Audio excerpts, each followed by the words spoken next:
good morning, or good whatever time, whenever this finds you. This is Jay Balvell, ready to start a new book. Yep, we're going hard. Why not? Like I said, my schedule's allowing for it, so might as well, you know what I mean? Yep, we're going hard. Why not? Cool. My sound's working good. Love that. And let's get some music going, and then we'll be off and running, as they say. If you're new, welcome. Be sure to hit a like, a share, and a subscribe. And if you've already been up and down this road with me, then thank you. I love sharing these studies with you. I love your company. I love you. So thank you.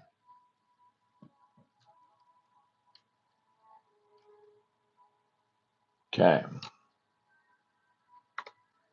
Should be able to hear this music pretty good. Just one more quick little thing, and then we'll get to rocking. Oh, yeah, we will.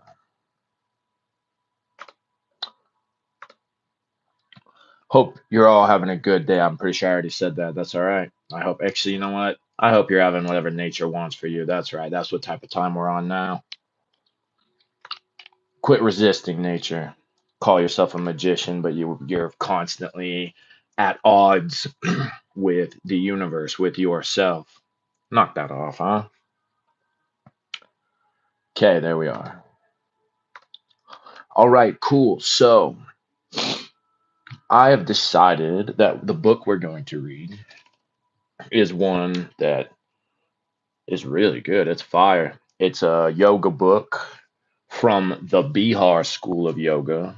Shout out to Travis Magus, because who knows if any of us would have come across those books without him. I'm sure we might have. It's just hard to say for sure, but still, thank you, Travis.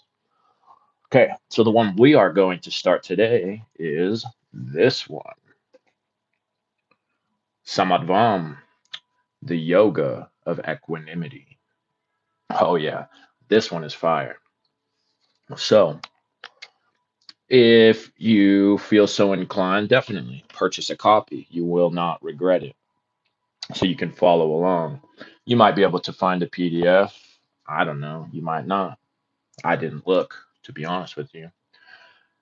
But without further delay, we might as well go ahead and get it cracking. This one was written by, let's see, it says from the teachings of Swami Sivananda Saraswati and Swami Satyananda Saraswati.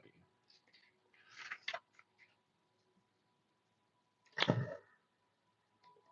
think that right there, yeah, is Sivananda Saraswati. So these came from the, if I'm not mistaken, now I don't know for sure, but I believe those were some of the primary teachers who initiated, like Swami Niranjanananda Saraswati and Swami Shuddhi. I don't know, I can't think of her name right now. What's up? If you're just coming in, welcome. Good to have you all. Okay, so I already read this with the goddess, but I'm gonna bust out my highlighter because mostly she read it to me, and so I know that there's some highlighted in here, but also some that probably still needs to be highlighted in here. Ace, what up? Welcome. Good to have you here. Thank you. Yeah, everybody be sure to hit that like button. Thanks for the reminder.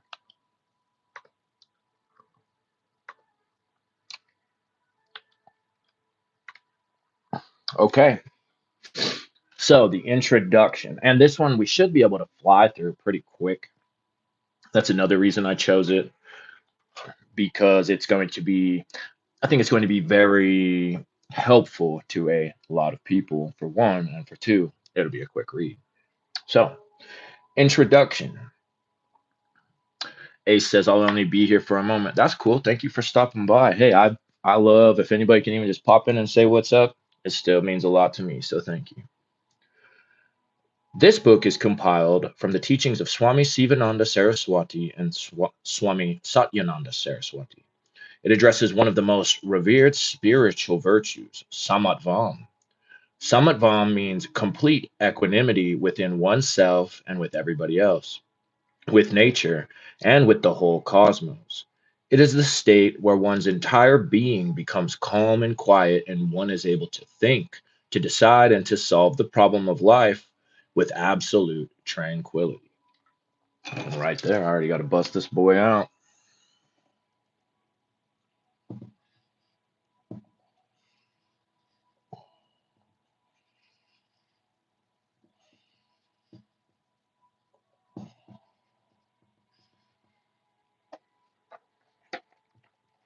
Whoa, sick. Welcome, everybody. That's a big old squad hopping in.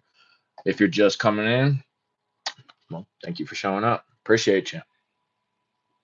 Summit Bomb, the yoga of peace, contentment, equanimity, and balance of mind is a vital need for everyone, whether involved in household life, in business, in politics, or in spiritual sadhana.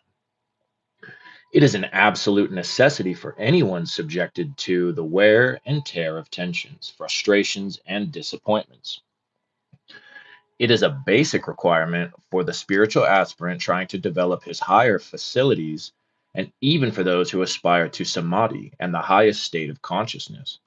Anyone trying to live a fulfilling life must know how to maintain equanimity under all circumstances and be able to sustain the calmness inherent in that state of mind. I'll say.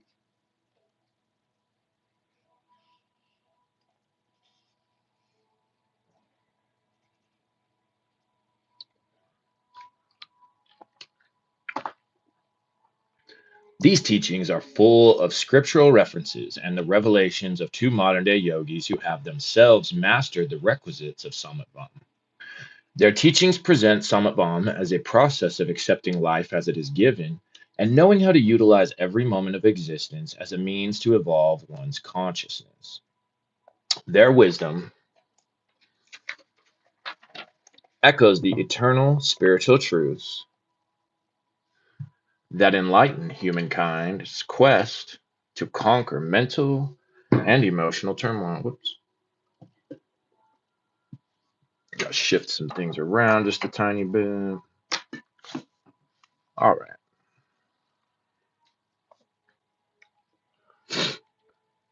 That show the way out of entanglement with endless sensual desires and the entrenched idiosyncrasies of the human psyche. The words of these yogis are an inspiration to improve our quality of awareness, our faith, and our relationships with each and everything around us. They emphasize that we must sustain a balance between our external and internal worlds, that we should not be all intellect or all emotion, but rather a perfect balance of both. Otherwise, we will have no lasting peace or contentment in life. They show us the ways to uplift and purify our minds, hearts, and actions through the practices of selfless service, bhakti, and yoga. They tell us of the traditional yogic techniques that will gradually introvert the mind and allow us to experience the stillness and silence of our very own soul. And they encourage us to seek the company of the saints and sages so as to understand why worldly life can never give supreme serenity.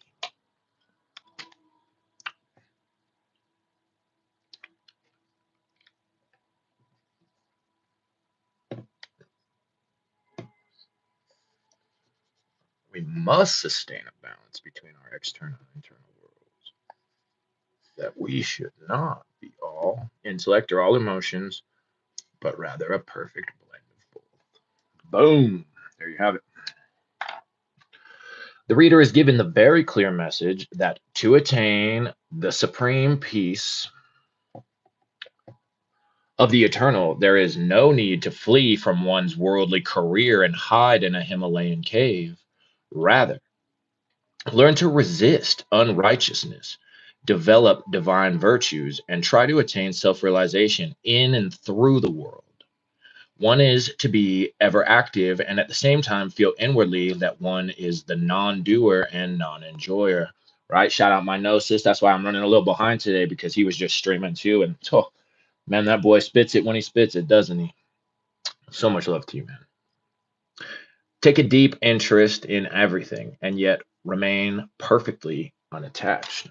just probably go ahead and highlight that whole paragraph.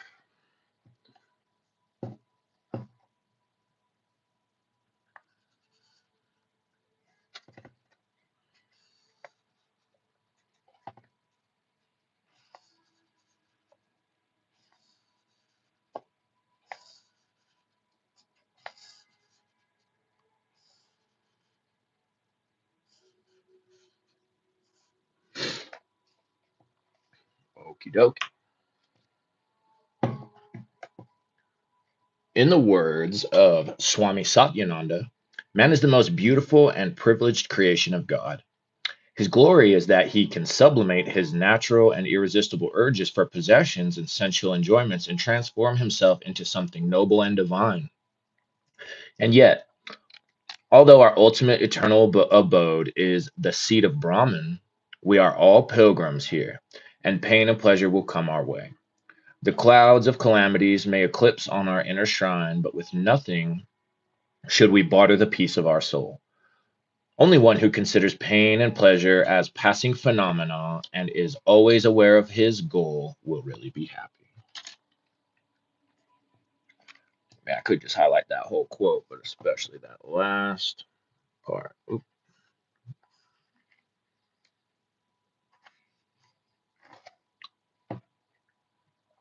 okay, cool.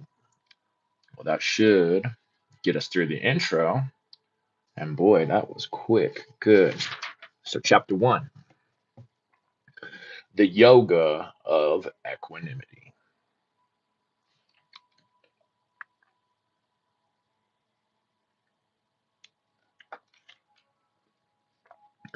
Perform action, O Arjuna, being steadfast in yoga, abandoning attachment, and balanced in success or failure. Such equanimity is called yoga.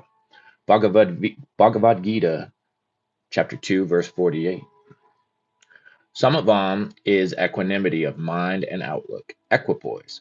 It is being able to keep the mind steady and balanced in all the conditions of life. It is the ability to be forever serene, contented, calm, and peaceful. Samatvam is having the ability to remain cheerful in adverse conditions, to have fortitude in meeting danger, and to have the presence of mind and forbearance to bear insult, injury, and persecution. Samatvam means being able to go through the routine of life amidst the din and clamor of the world patiently and joyfully. Just highlight these books, you pretty much just highlight the whole thing. Goodness gracious, when these swamis spit it, just like my gnosis, man, they spit it, well, oh boy, like a dragon.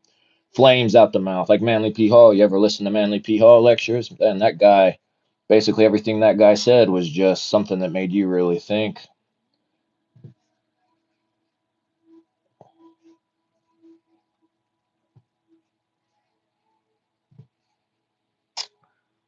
Okay, right on time. Yeah, for you, if Ace says right on time, you mean for you? This is like right on time, synchronistic for you? Because I think it's definitely going to be for a lot of people, especially with so many people having interests in things like Goetia and Cliff Off, because you you're going to really find that, well, there's a right way and a wrong way to go about things. Let's just say that.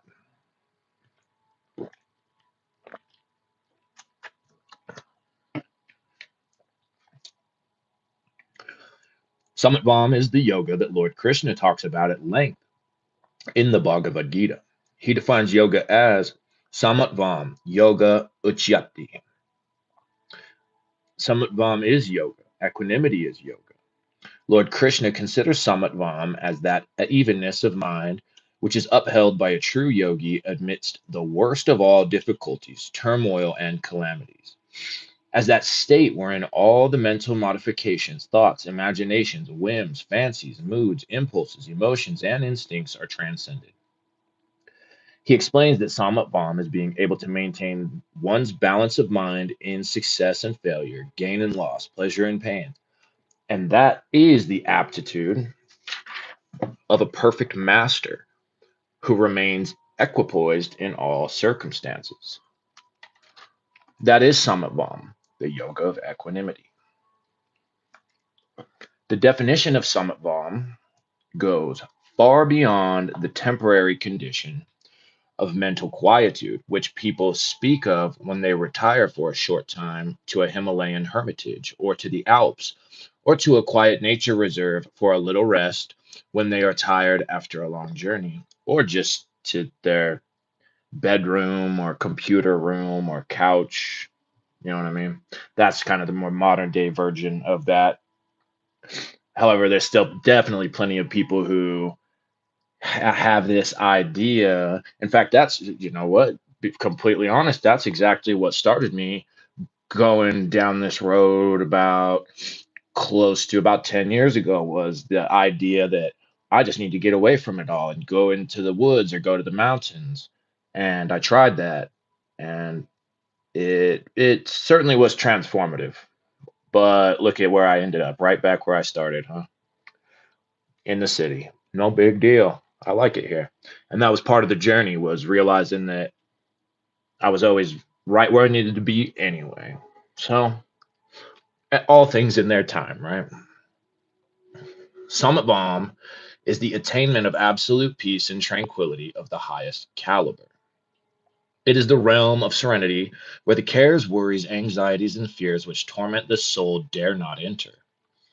Samatvam is the realm of eternal sunshine where all distinctions of caste, creed, and color disappear in the warm embrace of divine love, and where desires and cravings have found their full satiety. Ten of Cups, baby. Everyone in the world is restless and striving after something, but exactly what he does not know. He feels he is in need of something, the nature of which he does not comprehend. He gets degrees, diplomas, titles, honor, power, name, and fame. He marries, begets children. In short, he gets all that he supposes would give him happiness. A person may possess immense wealth, all sorts of comforts, and an easygoing life, yet he will have no peace of mind because he has no inner harmony. There is discord in his heart due to greed, selfishness, egoism, lust, pride, fear, hatred, anger, and worry. He finds that worldly greatness, when secured, is a delusion and a snare, and finds no peace or happiness in it. Outward harmony and quietness cannot give real peace of mind. Well, dang, isn't that just like what Ophiel said? Yup. Ace says, this keyboard sabotages. And Ace says, indeed, it's a solemn tone of work and unwavering focus right now. Plus, the things on the grand to do list are things I genuinely enjoy building on. So, no reason to complain, really. Facts. But it takes experience to get to that level of wisdom. So, good for you. And sorry to hear about your keyboard. I feel you. I feel you. If you've never really noticed all the dang typos when I'm in the chats, different chats, yeah, but whatever. I just roll with it.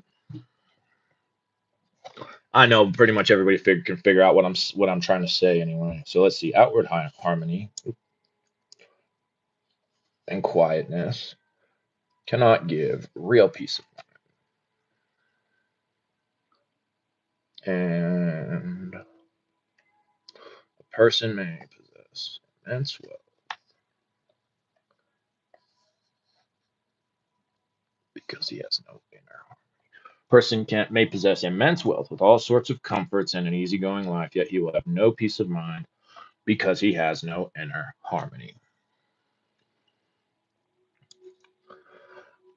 Goal of life. Actually, I'm gonna take a drink real quick.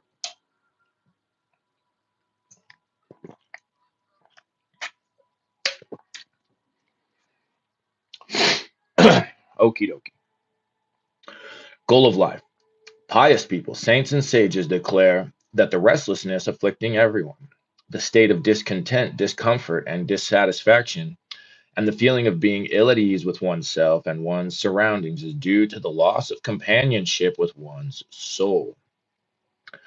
Man has forgotten that the goal of life is the attainment of self realization or God consciousness. There is one supreme, undying, intelligent principle or essence, Atman or Brahman, or the supreme self, or the HGA in Western magic, Holy Guardian Angel, who dwells in the chambers of everyone's heart. He exists in the past, present, and future. He is existence absolute, knowledge absolute, and bliss absolute. Abiding joy or lasting peace can only be obtained if man realizes his own self through spiritual sadhana, self restraint, purity, and meditation. Ultimately, he must reach the yoga of equanimity.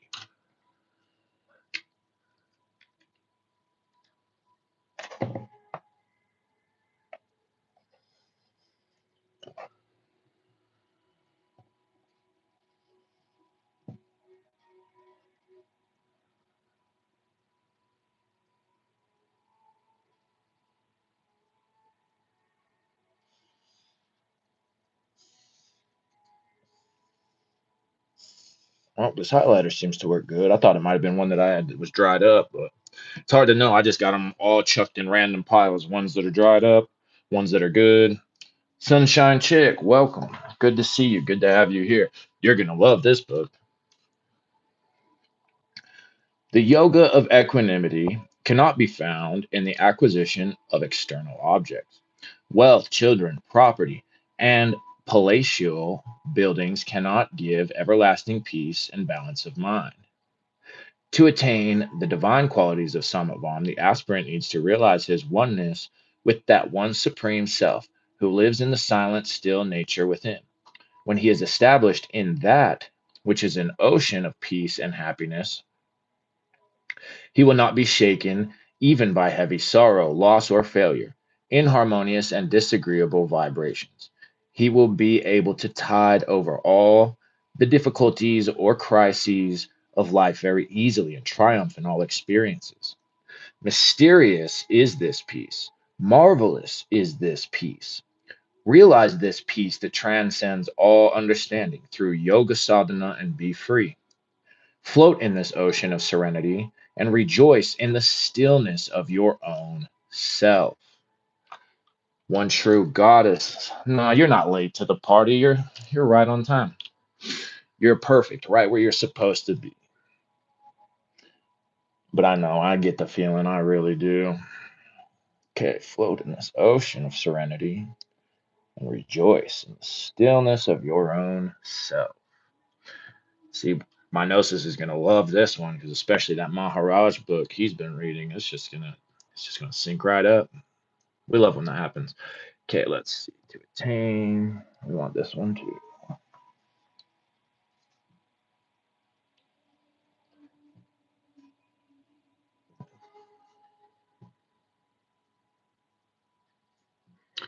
To attain the divine qualities of Samatvam, the aspirant needs to realize his oneness with that supreme self who lives in the silent, still nature within.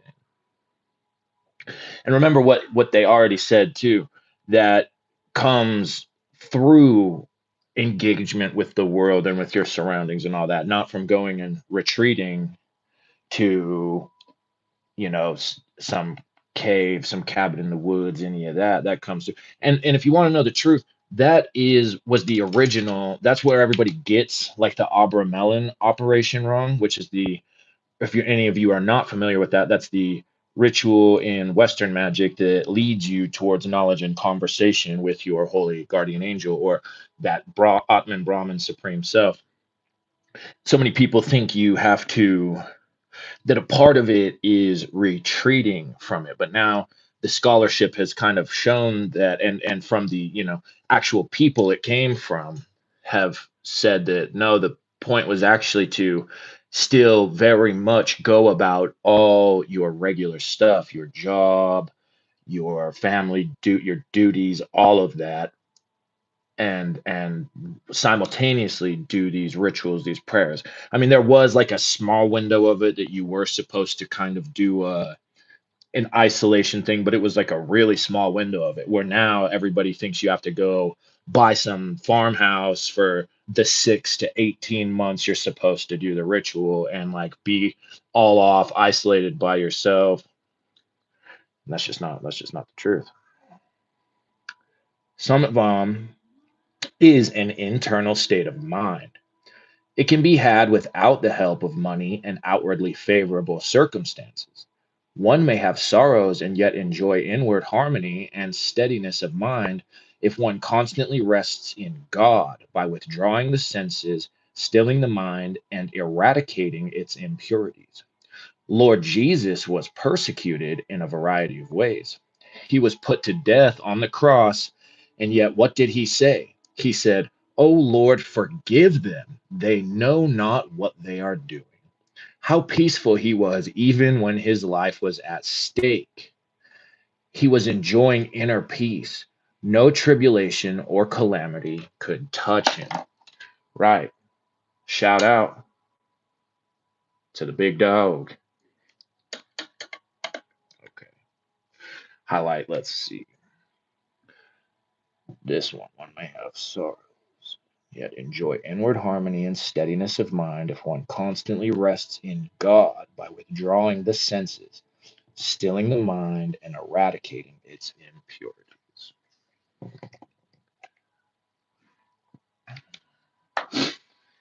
And one way that's going to come is through doing things like from the Liber E that I or Liber 3, my bad, that I had read last night. Those once you really lock those disciplines in, well, it's like Crowley said in there, bind thyself and thus set thyself free. So that in a sense, what that's really doing is eradicating these impurities, stilling the mind, withdrawing the senses. Look within. Samatvam can be found only within. Look within. Search for it with the quietness of your mind through one pointed concentration and meditation.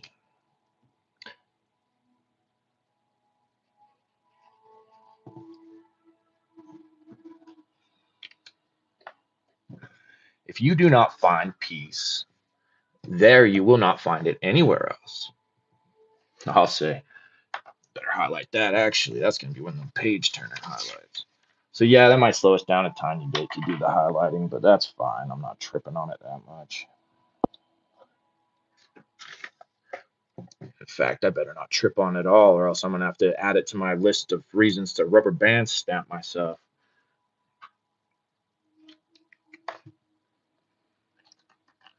Sit silently in a room for half an hour to 1 hour every day.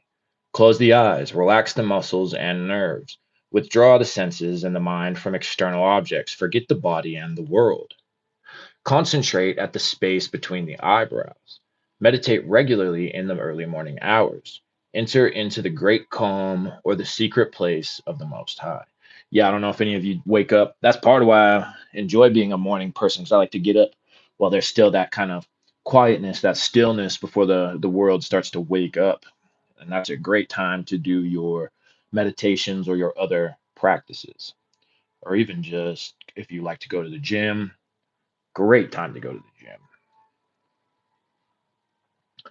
If you wish to enter, oh, and I was going to add to that. So he says sit for an hour, to half hour to 1 hour. Try to build up to that. At the very least, just try to sit for 5 to 10 minutes and then build on that. But really put your full focus and concentration into that sitting silently. If you wish to enter into the great peace of the soul, all worldly desires must die. Only one who has brought the senses under perfect control and stilled the mind can meditate and rest in the self and attain perfect equilibrium. The serenity of Samatvam lies very close to those who know themselves and who are of a subdued nature and thought. One who is endowed with supreme faith and who has mastery over the senses attains the supreme peace of Samatvam quickly. Equanimity is in that person who has given up mindness and I-ness, who has given up egoism, cravings, desires, and longing for objects. When this thirst dies, one enjoys the peace of a calm, steady mind. One is perfectly content. Samatvam can be enjoyed only by one who has dispassion, who has understood the magnitude and purpose of human suffering, who knows the real value of life on earth. Samatvam can be had only by one who has understood the worthlessness of perishable objects and the passing powers and positions in this world and has no desire for them.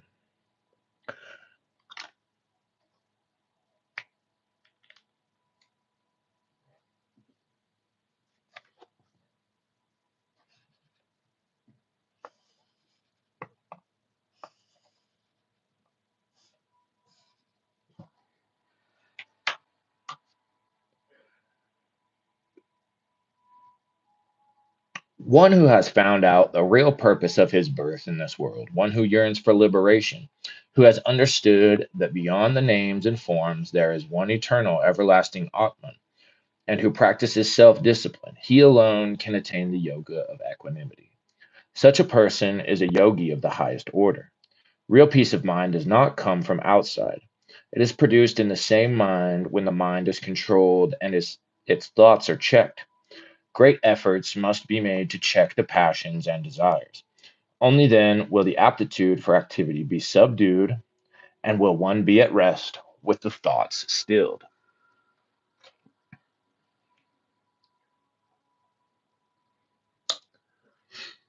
Sincere sadhana. An ordinary worldly minded person can neither hear the inner voice of the Atman nor attain equipoise of the mind. However, it is possible to develop equilibrium or balance of mind by regular and sincere sadhana of japa, selfless service, inquiry into the self, satsang, meditation, light sattvic food, tapas, and self study. In the world, there are people with a few pure virtues such as patience, generosity, and forgiveness. But a spiritual aspirant must endeavor to develop his mind as a whole, to acquire all the sattvic virtues. All sadhanas aim at purification of the mind and the attainment of equanimity. And pure, strong determination will pave a long way to achieve that state. The mind always runs after sensual objects, even though it experiences immense misery, grief, pain, and sorrow. It will never give up its old habits. The aspirant will have to captivate this shameless mind and take it to its source, Brahman, by chanting the mantra Om with feeling again and again. Let it taste the ananda, the infinite bliss of the Atman. Only then will it find its rest in Om, its original abode of eternal peace. Oh, sick. Chapter 1 already. Nice. Well, shoot, we only about a half hour, just over. Yeah, we better keep rocking. For those of you here, the few of you, how are you liking this one so far? Was it a good choice? Can you guys hear this music in the back?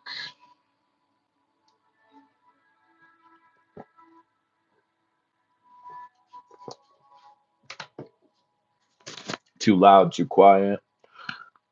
Let me know. In the meantime, we'll get rocking into chapter 2, the perfectly balanced mind. In the Bhagavad Gita, Arjuna is eager. Fire. Thank you, son. Yeah, Sunshine Shake. This one is so good. All these Bihar books, all these yoga books for the most part are so good. But this one especially was amazing on the first go through. So I'm excited to read it again for all of you to enjoy. In the Bhagavad Gita, Arjuna is eager to know from Lord Krishna the characteristic marks of the person who possesses ever calm wisdom, who is steeped in perfect tranquility of mind. Lord Krishna enlightens his disciple Arjuna with a wonderful portrait of such a yogi, giving a detailed description of his qualities.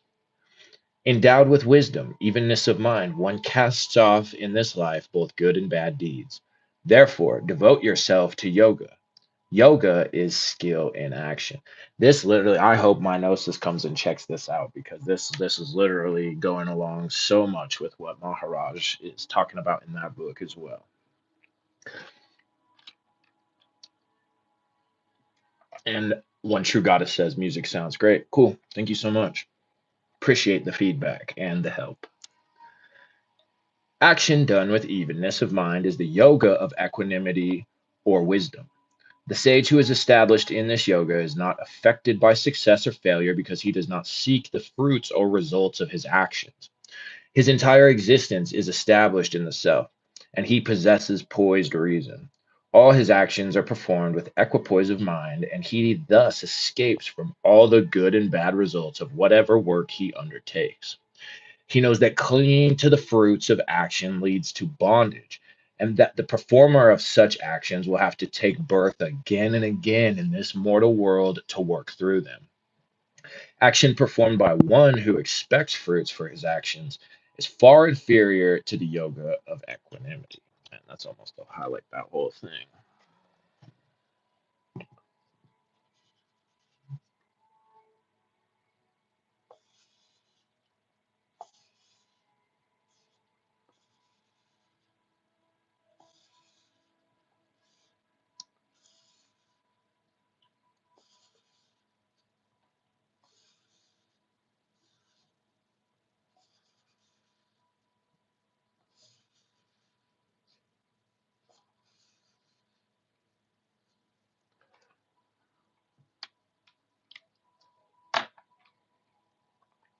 The sage who performs his work with equanimity of mind thus performs all actions for the sake of God.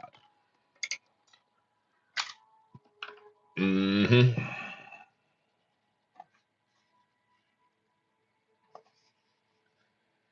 See, and if only these Christians, like in that video of the guy yelling at the walking Buddhists, if only they realized like what they were actually saying and that it is true, but like you have to understand, like you have to have a certain level of wisdom and understanding, right? Because otherwise it just leads you to like this insanity.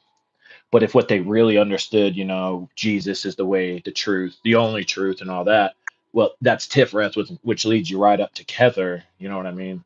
That's that. Then that's a whole different story than just, I don't know, yelling crazy things at people who don't who you perceive as demonic or whatever. He works simply to perform his duty, and in doing so, he fulfills the purpose of existence. Without the desire for rewards, he is released from the otherwise endless cycle of birth and death. He then attains the blissful state or the immortal abode. When your mind crosses beyond the mire of delusion, then you will become indifferent as to what has been heard and what has yet to be heard. The mire of delusion is identification of the self with the non self. The sense of discrimination between the self and the non self is confounded by the mire of delusion, and the mind runs towards sensual objects, and the body is taken as the pure self. When you attain purity of mind, you will become indifferent to things heard and yet to be heard. You will go beyond the darkness of worldly delusion and become established in the eternal existence of the self. Worldly enjoyments will appear to you to be of no use, and you will not care a bit for them. You will entertain disgust for them and rise above the pairs of opposites. Yeah, and those shooties will help a lot with that too. Shout out to Alora for doing that Tot with Shooty guided meditation. She just has that so much more naturally ASMR type voice. Whereas mine, you know what? I'm getting more used to hearing it, but you know how it is when you hear your own voice. Um, but those shooties, if you can seriously devote the time every day, I mean, even if you can just do one of them, whether it's Tatwa Shooty or Chakra Shooty, but especially if you can do both, I've been about almost a month straight now of doing both daily, and goodness gracious, like yeah, this you got to be patient with the results, but now after already about a month in, it's just like such a shift, such a blessing. I hope that you can obtain the same. Oh, I need to highlight a little bit of that too. Attain purity of mind. You will become indifferent to things heard and yet to be heard. It will go beyond the darkness of worldly delusion and become established in the eternal existence of the self.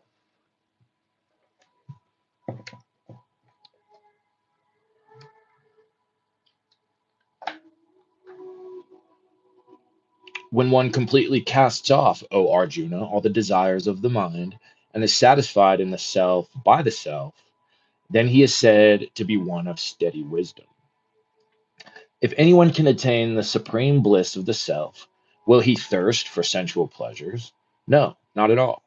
If anyone gets sugar candy, will he crave for black sugar? Certainly not. The sum total of all the pleasures of the world will seem worthless for the sage of steady wisdom. Shita pragyan, or pragya, stita pragya. Yeah, that's it. Stita pragya, who is satisfied in the self. When he is placed in affluent conditions, he does not long for sensual pleasures. These are the marks of a contented man. Those who cling to worldly pleasures and powers to satisfy their sensual cravings cannot have steadiness of mind. They cannot concentrate or meditate on the self. They are ever busy planning projects for the acquisition of wealth and power to gratify their senses. Their minds are ever restless, impure, and unbalanced. Yeah, in the West, boy, do we have that problem big time, right? Everybody's worried about making that big buck. Everybody, especially, oh man, social media too. Everybody's worried about going viral and just, oh boy. Well, not us here, so we don't need to trip on it too much, huh? And maybe those other ones who do nothing but spend time on their phone will, at some point or another, scroll their way to something like this and see the error of their ways. No big deal if not. All nature doesn't make mistakes. Remember that. Take that to the bank. Just as I see the time on here was at 41:56. He whose mind is not shaken by adversity, who does not hanker after pleasures, and is free attachment, I think it's supposed to be, and is free of attachment, fear, and anger, is called a sage of steady wisdom. The mind of a sage of steady wisdom is not distressed by calamities. He is perfectly balanced under all circumstances. His mind is always cool and unaffected by the Devandavas, pairs of opposite. There will be no anger or desire. He is neither elated by enjoyments nor depressed by sorrow and grief. Without being affected by the pleasures or pains of enjoyments, though moving through them, the mind of an aspirant will become inured to them. Through internal contentment and freedom from pain, there will arise in the aspirant of a steadiness of mind in all circumstances and in all places. There is not the least longing for objects. His mind is above worldly things. He is not affected by the three afflictions, adhyatmika, arising from diseases or disorders in one's own body, adhidaivika, arising from thunder, lightning, storms, floods, etc., and adibautika, arising from scorpions, cobras, tigers, etc. Equipped with this attitude of mind, he is able to throw off completely the shackles of all his actions in life. Man, people talk about Australia got all the bad stuff. Like, man, yeah, they got some really poisonous spiders and snakes, that's for sure. But India, dude, India goes overlooked. Like, they got basically everything there. Lions, tigers, and bears. Oh my, they got it all. They got cobras, scorpions. Oh, geez, those jungles are no joke. One who is everywhere without attachment, on meeting with anything good or bad, who neither rejoices nor hates, his wisdom is fixed. The sage who possesses poised understanding or evenness of mind does not rejoice in pleasure, nor is he adverse to pain that may befall him. He is quite indifferent as he is rooted in the self. He has no attachments, even for his life or body, as he identifies himself with Brahman or the Supreme Self. He will not praise anybody who does good to him, nor censure anyone who does harm to him. When, like the tortoise which withdraws its limbs on all sides, the yogi withdraws his senses from the sense objects, Then his wisdom becomes steady. Withdrawal of the senses is called pratyahara, or abstraction. The mind has a natural tendency to run towards external objects.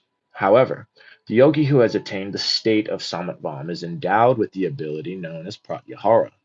Thus, he is always able to withdraw his mind from the objects of the senses within the twinkling of an eye and fix it on the self within. As such, he is not disturbed by tumultuous sounds and noises of any description. Even on the battlefield, he can rest in his center, the self, by withdrawing his senses. This sage who practices pratyahara is dead to the world. He will not be affected by any outside vibrations. At any time, by mere willing, he can bring his senses under perfect control. They are his obedient servants or instruments. That last bit there for sure.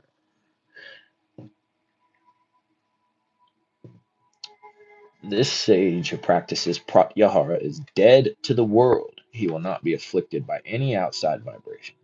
At any time, by mere willing, he can bring his senses under perfect control. They are his obedient servants or instruments.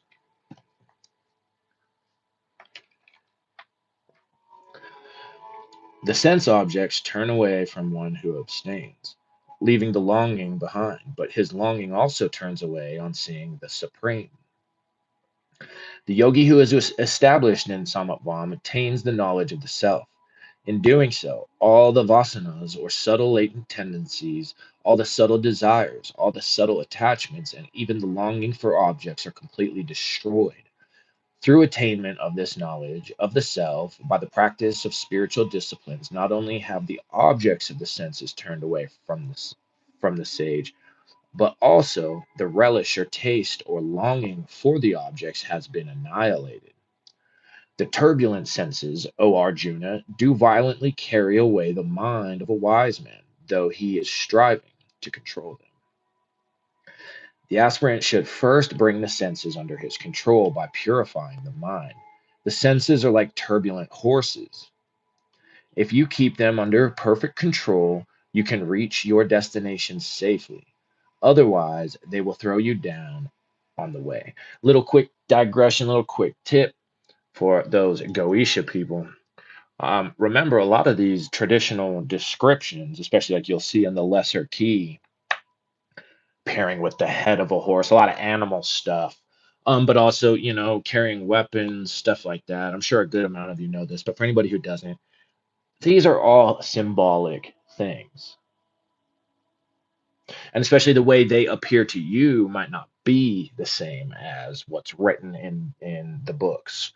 And so you need to do your very best to try to understand that this is still your mind. These are the symbols your mind has and can maybe make sense of the best. And so really trying to understand what and why. Why does this certain spirit appear to me this way or this way? Why does it always send me these certain synchronicities? Whatever. You know what I mean? It's a symbol. It's symbolic ways because that's the way the subconscious mind speaks to us, and that's a big point of this is getting in good rapport and communication with that subconscious. Let's see. We'll just start that over. The aspirant should first bring the senses under his control by purifying the mind. The senses are like turbulent horses. If you keep them under perfect control, you can reach your destination safely. Otherwise, they will throw you down on the way. Like turbulent horses, the turbulent senses will throw you down into the objects of the senses, and you will be unable to reach your spiritual destination, the abode of eternal peace and immortality, final liberation. Shoot, just gonna probably highlight all that goodness.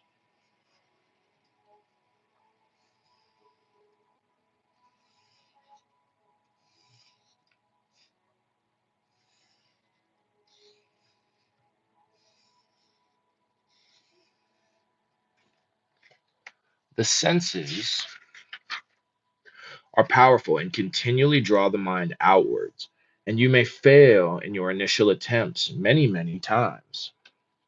But if you endeavor to keep a balanced mind under all conditions, you will obtain strength and slowly manifest equanimity.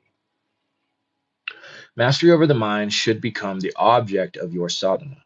Endowed with equanimity, you will cast off both good and bad in life. Well, good thing we have a really good exercise from dear old Aleister Crowley to help us do that. Any of you started yet? Any of you picked your word yet? I tried and last time. It was rather challenging. So I think maybe this time I'm going to try the. However, I don't know if I should count while I'm reading these books because that's going to be a lot in here. Well, that's a little beside the point for now anyway. Therefore, having restrained all the senses, he should sit steadfast, intent on me. His wisdom is steady, whose senses are under control. The aspirant should control the senses and sit focused on me as the supreme with a calm mind. The wisdom of the yogi who thus seated has brought all his senses under control is doubtlessly quite steady. He is established in the self. When a man thinks of sense objects, attachment for them arises. From attachment, desire is born. From desire, anger rises. When a man thinks of the beauty and the pleasant and alluring features of the sense objects, he becomes attached to them. He then regards them as something worthy of acquiring and possessing and hankers after them. He develops a strong desire to possess them. Then he endeavors his level best to obtain them. When his desire is frustrated by some cause or other, anger arises in his mind. If anybody places an obstruction in his way of obtaining the objects, he hates him, fights him, and develops hostility towards him. Oh boy. From anger comes delusion. From delusion, loss of memory. From loss of memory, the destruction of discrimination. From the destruction of discrimination, he perishes. Man, that sounds a lot like Star Wars, the path to the dark side, right? Fear leads to anger. Anger leads to hate. Hate leads to suffering. From anger arises delusion. When a man becomes angry, he loses his power of discrimination between right and wrong. Right? And they say that when anger takes over, your IQ instantly drops. I don't remember like what the percent is, but it's a pretty good amount. Like you anger makes you pretty unintelligent. That's a fact. He will speak and do whatever he likes. He will be swept away by the impulse of passion and emotion and will act irrationally. His mind is unbalanced. But the self controlled man, moving among the sense objects with the senses under restraint and free from attraction and repulsion, attains peace. The mind and the senses are naturally endowed with the two currents of attraction and repulsion. Therefore, the mind and the senses like certain objects and dislike certain other objects. But the disciplined man who moves among the sense objects with the mind and senses free from attraction and repulsion and mastered by the self attains eternal peace. The senses and the mind obey his will, as the disciplined self has a very strong will. The disciplined self takes only those objects which are quite necessary for maintenance of the body without any love or hatred. He never takes those objects which are forbidden by the scriptures.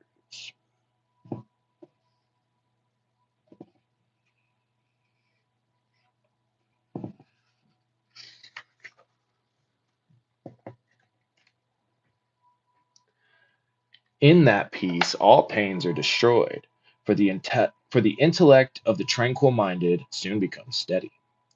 When mental peace is attained, there is no hankering after sense objects. The yogi has perfect mastery over his reason. The intellect abides in the self, the Atman. It is quite steady. The miseries of the body and the mind come to an end. There is no knowledge of the self for the unsteady. For the unsteady, no meditation is possible. For the unmeditative, there can be no peace. And the man who has no peace, how can there be happiness? One who cannot concentrate and fix his mind in meditation cannot have knowledge of the self. He cannot have quality of discrimination. The unsteady man cannot practice meditation. Without intense devotion to self knowledge and inner intense longing for liberation or moksha, he cannot become established in the self. One who does not practice meditation cannot possess peace of mind. How can one who has no peace of mind enjoy happiness?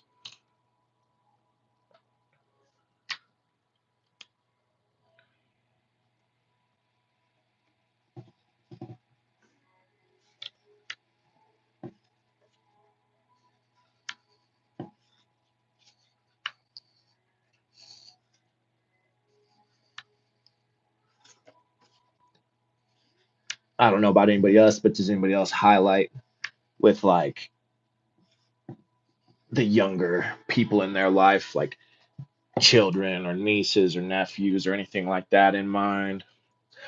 Sometimes that's part of what motivates some of the things I'll highlight is I think, like if one of them were to acquire old Uncle Jay's books at some point, well, I'd want them to get the importance of this.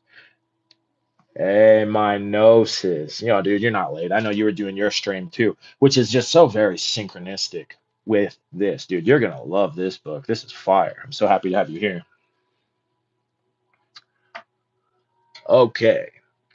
Desire, thirsting for sense objects, is the enemy of peace. There cannot be an iota or tinge of happiness for a man who is thirsting for sensual objects.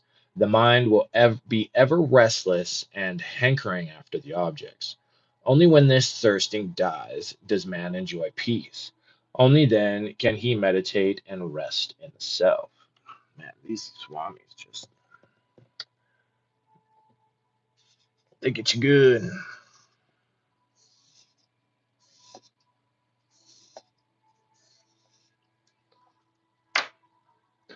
This one is, my notes it says, what's the book again? This one is Samatvam, The Yoga of Equanimity. It's a Bihar book.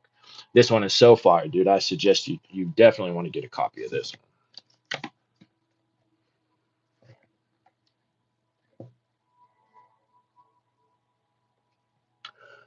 For the mind, and a bunch of these, oh, wow, these little verses sprinkled in are from the Bhagavad Gita. So he's kind of expounding upon them. For the mind which follows in the wake of the wandering senses carries away discrimination, as the wind carries away a boat on the waters. The mind which constantly dwells on sensual objects and moves in company with the senses completely destroys the quality of man's discriminative powers. Just as the wind carries a boat away from its course, so too the mind carries the aspirant away from his spiritual path and turns him towards the objects of the senses. Jeez, dude. My notes just says, "Oh shit, bet." Okay, yeah, man.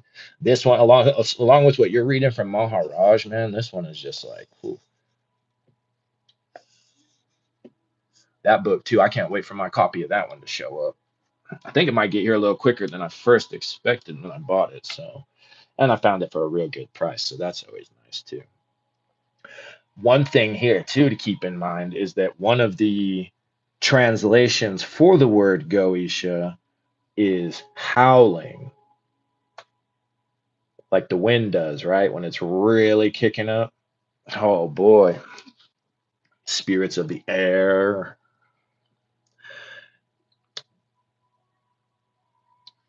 He says, Minosa says, what book did you order? I ordered the one that you're reading, Be As You Are. I ordered that one up. And I don't know what you might do next, but I like to pretty much always get a physical copy of whatever anyone's reading because I like to follow along, you feel? And most of them are fire anyway, so it's like not like it's a waste of money. That one especially, dude. That literally that book right there that you've been doing, holy heck, man. It's so good. Therefore, O Arjuna, his knowledge is steady, whose senses are completely restrained from the sense objects. When the senses are completely controlled, the mind cannot wander wildly in sensual grooves. It becomes steady like a lamp in a windless place. The yogi is then established in the self, and his knowledge is steady. That which is night to all beings, in that self controlled man is awake. When all beings are awake, that is night for the sage who sees.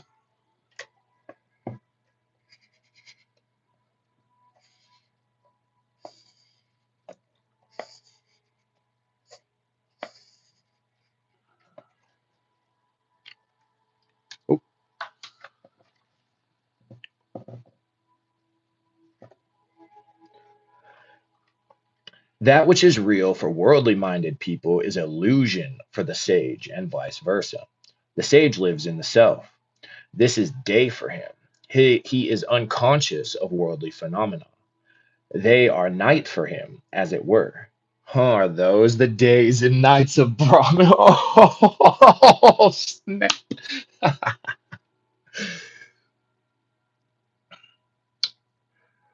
The ordinary man is unconscious of his real nature. Life in the spirit is night for him. He is experiencing the objects of sensual enjoyment. This is day for him. The self is a non entity for him. For a sage, this world is a non entity. Linosis says, damn, that line is in the Gospel of Thomas as well, I believe. Yeah, dude, that one was a great choice for you to read. That one was no wonder they threw that in the Apocrypha, man, because like some of those from the Apocrypha are like are this exact type of stuff. You know what I'm saying? And then it's funny, dude. It's funny you get people like in when you did that stream who want to come in and argue and talk about how Gnosticism is bad and oh gee, whatever. You know what I mean? Whatever. Worldly minded people are in utter darkness, as they have no knowledge of the self. What is darkness for them is all light for the sage. The self, Atman, or Brahman, is night for the worldly minded. But the sage is fully awake. He is directly cognizing the supreme reality, the light of lights. He is full of illumination and knowledge of the self, or Atma Jnana, or probably Atma Gyan. I don't get why. You know what, man? I mean, I why would I understand? I wasn't raised as a Hindu or in an Indian culture, but I know that they don't say the A on a lot of the end of things, but then some of them they will. Like they just call it yog, not yoga. Gyan, not Gyana. You know what I mean? But hey, I'm American, so I'm gonna say it the American way until somebody comes along and says, say it this way, say it that way. He into whom all desires enter, like water enters the ocean, which, although filled from all sides, remains unmoved. He alone attains peace, but not the man who is full of desires. Just as the ocean is filled with waters from all sides remains unmoved, so also the sage who is resting in his own essence or self is not at all affected through desires of all though desires of all sorts enter from all sides. The sage attains peace or liberation, but not he who longs for objects of sensual enjoyment and entertains various desires. Man,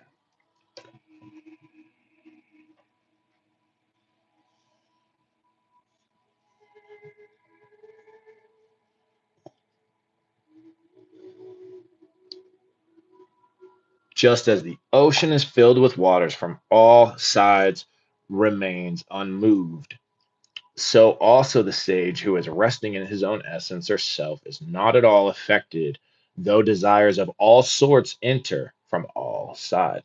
Right, in the ocean, what all kinds of stuff is in there, man? There's a whole island of trash. You got boats constantly through there, whether it's people out there just trying to sail, people out there on a cruise ship shipping cargo. You could look at those as the different desires that enter. You know what I mean? You could even look at all the different sea creatures swimming around as all the different thoughts, right? But the water itself is that essence of self, not affected, even though all those desires enter. Minosis says agreed. We definitely don't pronounce way different. Oh yeah. But oh well. You know what I mean? You already know. You already know the spirit still gets through. He attains peace who, abandoning all desires, moves about without longing, without the sense of mine, and without egoism. The man who lives destitute of longing, abandoning all desires, without the sense of I and mine, who is satisfied with the bare necessities of life, who has no attachment, even for the bare necessities of life, attains moksha or eternal peace. Now, one thing that's important, and he might go on to say, he's not saying that you shouldn't still have the bare necessities of life, but it's all about your attachment to those things, right? We kind of need the bare necessities of life. I mean, and their culture is different to where their whole culture is set up to where if you want to go be a oh I can't think of the name for it. Right, there's a name for it, like the wandering monks, sannyasins. Is that the one that they?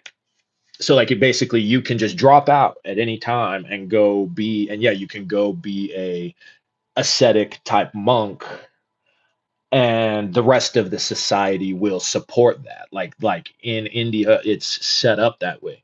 However, in America it's a lot different in the Western world. So if some of you are in Canada, Europe, Mexico, shout out to Zero, it's a lot different, and I will reread that again. Minosis says, facts, you can live in the forest over there tax free. Yeah, not in America, right?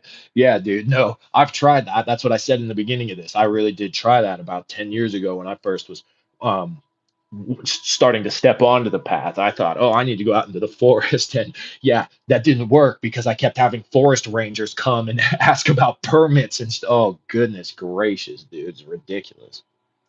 So he said, the man who lives destitute of longing, abandoning all desires without the sense of I and mine, who is satisfied with the bare necessities of life, who has no attachment even for the bare necessities of life, attains moksha or eternal peace. One who attains this state is never deluded. What is the secret of yogic action? Even though one is not engaged in action, if the mind is active with the idea of doership and egoism, then it is action in inaction. On the other hand, though engaged physically in intense action, the idea of agency is absent. If one feels that Prakriti or nature does everything, it is inaction in action. He is unaffected by the pairs of opposites like joy and grief, success and failure. Samatvam can only be achieved when one is free from attachment, fear, anger, being thoroughly purified by right knowledge. Right, true, Gyana.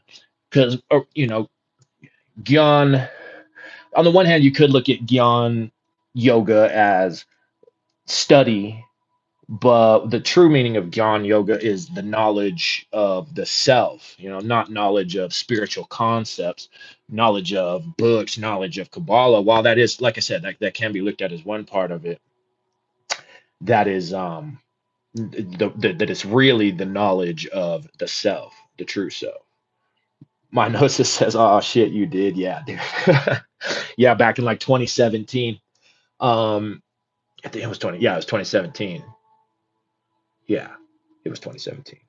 That I decided that I just got to that point where I was like, dude, I'm going out. I'm done with society. I'm done with people.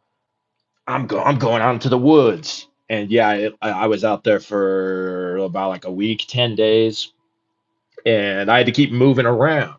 I had to keep picking up my camp and moving around. I couldn't even really come to have peace. I mean, I did a little bit. It was certainly was on the it was on the one hand like relaxing and kind of what I needed and transformative, but also on the other hand, I was just like, man, even out here the bullshit finds you. So it was a big lesson, that's for sure. Instrumental, without a doubt. Minosis says, agreed with everything you said. Bro, I got to get you on a live one day. Yeah, dude, I would love to. We should do that. I know the one day I saw like that you had dropped in the Discord about if anybody wanted to jump on, but I was out and about working. But shoot, dude, I mean, I'd still be down. I don't care. It would be kind of hard though, because if I'll be out like doing an Uber or whatever, then it's gonna be kind of hard. So we'll plan it and we'll set aside some time, dude. That would be a lot of fun. Okay, and then I was gonna highlight some more of this too. Action in inaction. Exactly, right, bro? Thank you. My note says much respect for coming to realization. Well, you either do or you don't, you know what I mean? And I take it as blessings because it was also partially brought about through that reconnection of the spirit. Because I've mentioned before how I spent almost a good 10 years just being super Mr. Atheist. And then I found my way back to God, but it wasn't like I ran back to the church. It was like I really found God. I found self, you know what I mean? And through those prayers and things, I was, guided on this I've been guided on this long winding road that's now led me here. So it's all been a blessing in the long run. So here at the end, I highlighted he is unaffected by the pairs of opposites, like joy and grief, success and failure. Samatvam can only be achieved when one is free from attachment, fear, and anger, being thoroughly purified by right knowledge. And again, that's knowledge of the self. But renunciation, O Arjuna, is hard to attain without yoga. The yoga harmonized sage quickly goes to Brahman. Brahman here signifies renunciation because renunciation consists of the knowledge of the self. There it is. There's the horn shaker, dude. Brr, brr, brr. Brahman here signifies renunciation because renunciation consists of knowledge of the self. A Muni, the yoga harmonized sage, is one who has been purified by the performance of action. He quickly attains Brahman, the true renunciation, which is devotion to knowledge of the self. Therefore, karma yoga is better. It is easy for a beginner and prepares him for the higher yoga by purifying his mind. He who is devoted to the path of action, whose mind is quite pure, who has conquered the self, who has subdued his senses, and who realizes his self as the self in all beings through acting is not tainted. He who is harmonized by yoga, who has purified his mind by devotion to the performance of action, who has conquered the body and subjugated the senses, whose self is the self of all beings, he will not be bound by actions, although he performs actions for the well being or protection of the masses in order to set an example for them. Yeah, man. Sheesh. You talking about the last line on that last paragraph? Or are you talking about, or on this one I had just read? I'm gonna highlight that whole thing, dude. Because that's the real idea of karma yoga. It's not, I don't know, go feed the homeless. That's a really westernized, as far as I'm taught, that's a really more Western approach, is that you're doing this stuff to please God, or to, I don't know, ensure your way into heaven.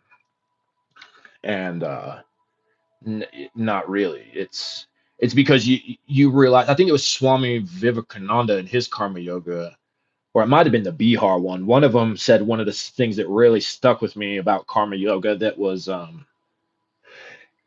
it you should look at it as duty, as your duty to your, not only to yourself and your reason for incarnating, but to your fellow man. And my notes says last paragraph, but all of it really, right? Yeah, dude. He who is harmonized by yoga, who has purified his mind by devotion to the performance of action, who has conquered the body and subjugated the senses, whose self is the self of all beings, he will not be bound by actions, although he performs actions for the well being or protection of the masses in order to set an example for them. One who is united, well poised, or harmonized, having abandoned the fruit of action, attains eternal peace. Only the non united, the unsteady or unbalanced, impelled by desire, attached to the fruit, is bound. The harmonious man who does actions for the sake of the Lord without expectation of the fruits, and who says, I do actions for my Lord only, not for my personal gain or profit, attains the peace born of devotion and steadfastness through the following four stages: purity of mind, attainment of knowledge, renunciation of actions, and steadiness in wisdom. But the unbalanced or unharmonized person who is led by desire, who is attached to the fruits of the actions, and who says, I have done such and such an action, I will get such and such a fruit, is firmly bound. Woo! Firmly bound. Sheesh. Yep. Yep. Any of you ever look at your like friends or family and it just kind of breaks your heart because you realize like you have this deep realization like, damn, you're really going to be doing this for a while, huh? That's okay. That's what's meant for them.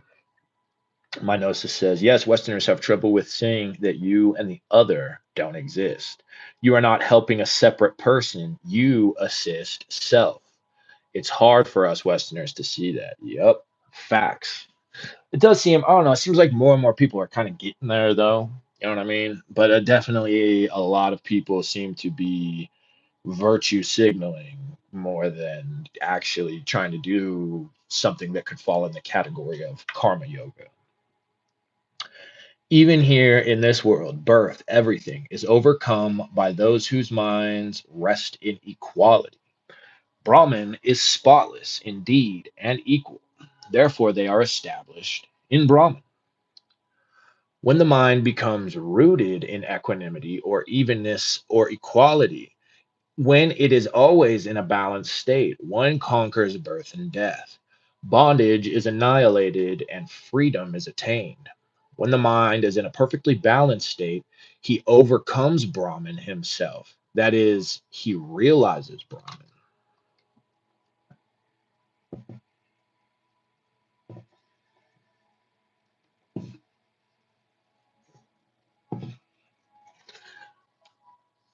Resting in Brahman with steady intellect and undiluted, the knower of Brahman neither rejoices on obtaining what is pleasant nor grieves on obtaining what is unpleasant. Just like Marcus Aurelius said about the thing I said, Marcus Aurelius said about we seek out doctors to prescribe us cures instead of realizing that Mother Nature prescribed us this sickness in the first place. So see, that's one of the reasons I have this rubber band snap is because I get so frustrated with everybody's just horrible driving, just so bad, so bad. But so see, and now I'm gonna just do it right now because I thought about it. Bam, baby. Oh, yeah. Because I'm just trying not to let it even affect me. I'm trying to realize that that's like one of those big tests I have to pass of just letting this flow. Who cares that all these people are riding on your rear all the time? They're the ones who are gonna. I mean, it's gonna suck if I get crashed into, but ultimately they're the ones who are gonna pay the bill because they were riding my tailgate and rear-ended me. You know what I mean? Or who just whatever. That's them, not me. I mean, it is me because it's all me, right? But it's you get what I'm saying. Resting in Brahman, with steady intellect and undiluted, the knower of Brahman neither rejoices on obtaining what is pleasant nor grieves on obtaining what is unpleasant. This is the state of Jivan Mukta, or a liberated sage who identifies with the self or Atman. He always has a balanced mind. He is never deluded. He has abandoned all actions as he rests in Brahman. He who has an unbalanced mind, who identifies with the body and mind, feels pleasure and pain, exhilaration of spirit when he gets a pleasant object, and grief when he obtains an unpleasant object. He who is able, while still here in this world, to withstand before liberation from the body the impulse born out of desire and anger, he is a yogi, harmonized or steadfast in yoga. He is a happy man. Yeah, that's another thing I've been trying to do as a discipline is to really like stop myself before certain actions, even before speaking, and to really trace it down to that original impulse, try to follow it to that original impulse. It's hard, but it's worth it. It's worth maintaining a discipline on. Desire and anger are powerful enemies of peace. It is very difficult to annihilate them. You will have to make very strong efforts to destroy these enemies if you wish to attain the yoga of equanimity. One who has controlled desire and anger is the happiest man in the world. With the senses, the mind, and the intellect ever controlled, having liberation as his supreme goal, free from desire, fear, and anger, the sage is verily liberated forever.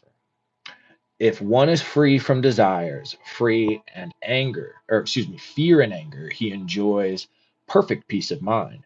When the senses, the mind, and the intellect are subjugated, the sage does constant contemplation and attains forever absolute freedom or moksha. The mind becomes restless when the modifications of desire, fear, and anger arise in it. When one becomes desireless, the mind moves towards the self spontaneously. Liberation or moksha becomes his highest goal. He who knows me as the enjoyer of sacrifices and austerities, the great Lord of all the worlds, and the friend of all beings, attains peace.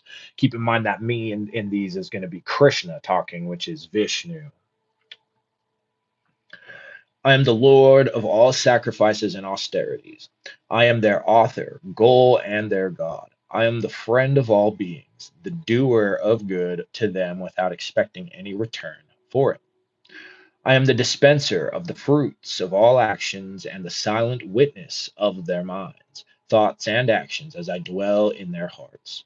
On knowing me, they attain peace and liberation, or moksha, deliverance from birth and death, and all worldly miseries and sorrows. And that me is the self, right? So keep that in mind. However, also in this culture, there's also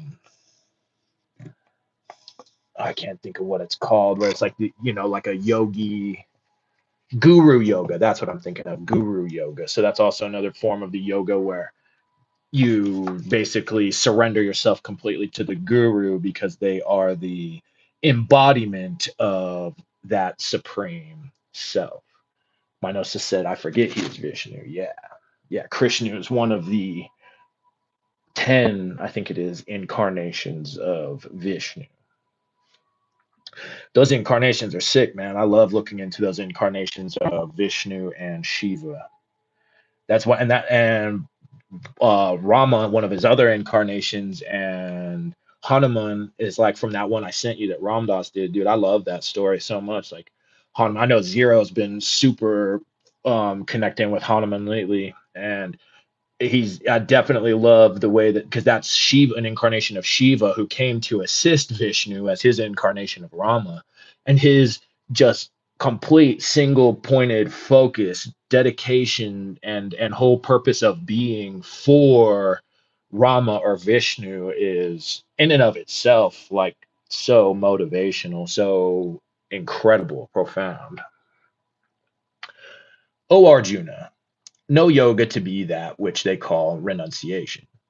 No one verily becomes a yogi who has not renounced thoughts. Sankalpa is the working of the imagining faculty of the mind, which makes plans for the future and guesses the result of plans so formed. Hope, desire, and greed make the mind ever restless and turbulent. No one can become a yogi of balanced mind who plans and schemes and expects rewards for his actions. The yogic aspirant should be free from hope, desire, and greed. Only then will he have a steady mind. Nor should the aspirant have many possessions. He must only keep those articles which are absolutely necessary for maintenance of his body. If there are many possessions, the mind will be always thinking of them and attempting to protect them. No devotee of action who has not renounced the thought of the fruits of his action can become a yogi of steady mind. The thought of fruits will certainly make the mind unsteady. dude. And I swear it was in, I'm pretty sure it's in Be As You Are, where he was even talking about don't give gifts or accept gifts. I'm like, sheesh, man. But it's like, but you know, him going in on that was it really, yeah, it really put into perspective just how sneaky the ego is and how sneaky those attachments can be. Because you get a gift and automatically what? You feel you have to give a gift, or you feel guilt that you don't give a gift, or you develop all these attachments like, oh, goodness gracious. When a man is not attached to sense objects or to actions, having renounced all thoughts, then he is said to have attained yoga. When a yogi, keeping his mind quite steady by withdrawing it from the objects of the senses, has attachment neither for sensual objects such as sound nor for actions, knowing that they are of no use to him. When he has renounced all thoughts which generate various sorts of desires for the objects of this world and of the next, then he is said to have become established in yoga of equanimity. The supreme self of one who is self-controlled and peaceful is balanced in cold and heat, pleasure and pain, also in honor and dishonor. The self-controlled yogi, who is rooted in the self, maintains poise amidst the pairs of opposites, or the alternating waves of cold and heat, pleasure and pain, honor and dishonor. When the yogi has subdued his senses, when his mind is balanced and peaceful under all conditions, when he is not in the least influenced by the pairs of opposites, when he has renounced all actions, then the highest self really becomes his own self. Shoot, better highlight that. Probably reread it. I'll finish this paragraph though, real quick. He attains self realization. As he rests in his own self, he is ever serene or tranquil. He remains unshaken, unchanged, or unaffected, though he comes in contact with the sense objects, and he stands adamant in the face of the changing conditions of nature. He is called the silent witness of the mind, or Brahman.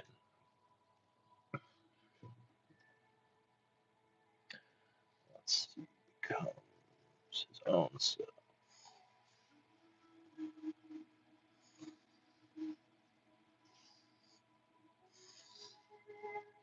When the yogi has subdued his senses, when his mind is balanced and peaceful under all conditions, when he is not in the least influenced by the pairs of opposites, when he has renounced all actions, then the highest self really becomes his own self.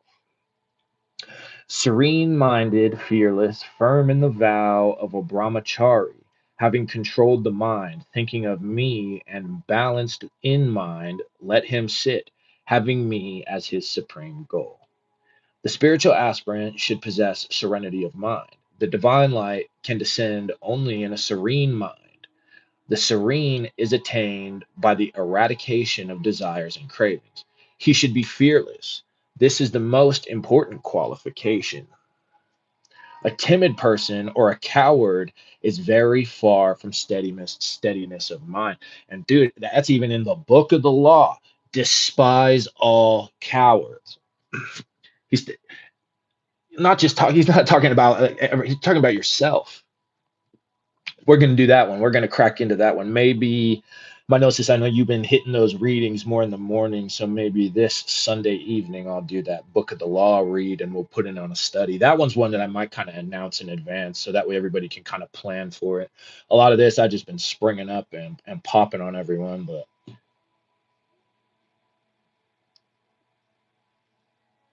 the divine light can descend only in a serene mind. He should be fearless. A timid person or a coward is very far from steadiness of mind. That's all right. You know, I've been plenty timid in my day, plenty fearful in my day. And that's one of the reasons I'm so grateful for these spiritual practices and even the spirit work I've done because they've really helped me to shake that. Okay, we're about done. Good, because I got to go to the bathroom, but I can probably finish this up and then go ahead and wrap it up for the day. As much as I'd like to keep going, like I said, I'm a little behind schedule myself. I got to go out there and make this money. Thus, always keeping the mind balanced, the yogi, with the mind controlled, attains the peace abiding in me, which culminates in liberation.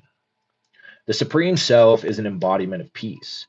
It is an ocean of peace. When one attains the supreme peace of Samatvam by controlling the modifications of the mind and keeping it always balanced, one attains liberation or perfection.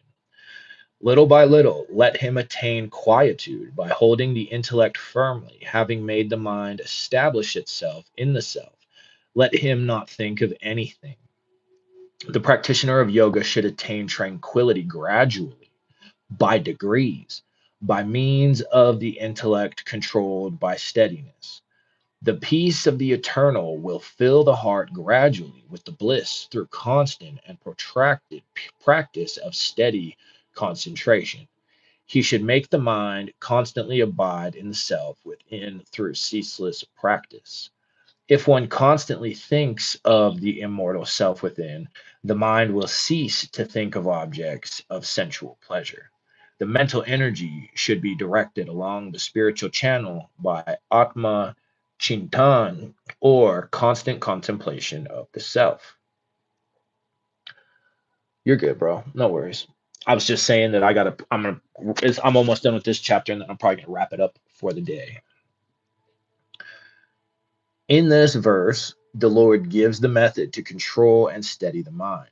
You will have to drag the mind to your point of center again and again when it runs towards external objects. If you make the mind taste the eternal, again, see, that's even what we're with Libra 3. That's the huge, like, basically the whole point of the thing. So start putting in those practices of Libra 3. Get right on it. And also, my notes is, I know you're aware, but also for everybody else. So it is, because from what Maharaj is teaching and talking about, it really is a very rare, like I'm talking so rare that it's probably not any of us type of person. It's literally like such a small number of people who can hear some of this, or even just recite like a mantra a couple times or whatever, and instantly attain that state. For almost everybody else, you do have to go through the practices. Like he says here, the practitioner of yoga should attain tranquility gradually, by degrees, by means of the intellect controlled by steadiness. So that's a lot of what these practices are doing. And so one thing I notice for sure is that there's just all these people who want to talk like they're high level, like they see the actions and they hear the words of a master, and they try to like regurgitate that, hop on their TikTok and post a reel talking about, I don't know, stuff that a master would say, but then, all you really need to do is observe this person a little more and you realize they're just so full of crap. So be patient, do the practices, give yourself time, give yourself time. Like I said, I've been on this path coming up, this my entire spiritual path about coming up about 9 years now. And like only just now is some of this stuff starting to really sink in. But even still, I'm not about to front like, I'm some high level master. I've said it before. I don't consider myself a teacher based on what a lot of these teachers are are out here on the BS that they're on. I certainly probably could, but I'm not gonna. You know what I mean? I'm gonna be patient with myself. I'm going to just keep doing my thing, and that's all that's important. You know what I mean? And I highly advise for anyone and everybody else who taps into this to do the same. Okie dokie. Let's see. I'm going to just do this paragraph. Start this one over from the top. My notes just says gradual, facts, and same here. Yeah, brother, for sure. For sure. But I know you've been on it for a while too. And I'm sure that Maharaj book has also helped some stuff finally click in where you're even like, damn, you know what I mean? Like, oh, but people will hear, especially somebody like Alan Watts or something, talking about that you don't have to do anything or whatever. I can't think of what his famous quote is, like, but basically saying that thing that you don't have to do anything to like achieve enlightenment or liberation or whatever, and that's just only true for literally, like, I mean, you could probably count them on two hands in the entire billions of people in the world. For everybody else, you need to take the journey, you need to do the practices, you need to put in the work. And it's probably going to take, for some people, it's going to take many lifetimes of that work. And for those really few small number, it's because they already spent so many lifetimes doing it. And then this was the incarnation where they decided they were going to come in, do the human thing for whatever 20, 30 years, and then one day show up at a, I don't know, a yoga seminar or a, read an occult book, and then all of a sudden, bam, just like that. You know what I mean? And again, that's just not probably anybody who's going to be hopping in on this. And if it is, congratulations. Good for you. Okay. In this verse, the Lord, I got to quit yapping. I really got to go to the bathroom. In this verse, the Lord gives the method to control and steady the mind. You will have to drag the mind to your point of center again and again when it runs towards external objects. If you make the mind taste the eternal bliss of the self within, little by the practice of concentration, it will gradually abide in the self only and not run towards external sense objects. Sound and other objects only make the mind restless and unsteady. By knowing the defects of objects of sensual pleasure, by understanding their illusory nature, by cultivating discrimination between the real and the unreal, and also by dispassion, and by making the mind understand the glory and the splendor of the self. Yo, shout out Kabbalah right there, the glory and the splendor, huh? Of the self, you can wean the mind entirely away from sensual objects and fix it firmly on the self. Supreme bliss verily comes to this yogi whose mind is quite peaceful, whose passion is quieted, who has become Brahman, and who is free from impurities. Eternal, unalloyed, and uninterrupted bliss comes to the yogi whose mind is perfectly serene, who has calmed his passionate nature, who has destroyed all sorts of attachments, who has attained knowledge of the self, thus becoming a Jivan Mukta, one who is liberated while living, who feels that all is Brahman only, and who is taintless, unaffected by dharma or adharma, righteousness and unrighteousness. With the mind harmonized by yoga, he sees the self abiding in all beings and all beings in the self. He sees the same everywhere. The yogi beholds through the eye of intuition the oneness or unity of the self everywhere. This is a sublime and magnanimous vision indeed. He feels all indeed is Brahman. He beholds that all beings are one with Brahman and that the self and Brahman are identical. He who is the same to foe and friend, and also in honor and dishonor, who is the same in cold and heat and pleasure and pain, who is free from attachment, to whom censure and praise are equal, who is silent, content with anything, homeless, of a steady mind, and full of devotion, that person is very dear to me. The ordinary man of the world is ruled by duality, by the pairs of opposites, but a yogi or a sage has a balanced mind. He has poise or equanimity. He is not swayed by the blind forces of attraction and repulsion. He has no attachment for objects of any kind. He has controlled the organ of speech, and so he is silent. His mind is also serene, which is what part in Liber 3? Unicorn, baby. Oh, yeah. Shout out to the Unicorn Squad. Control the organ of speech, and so be silent. So he is silent. His mind is also serene and silent as he has controlled the thoughts.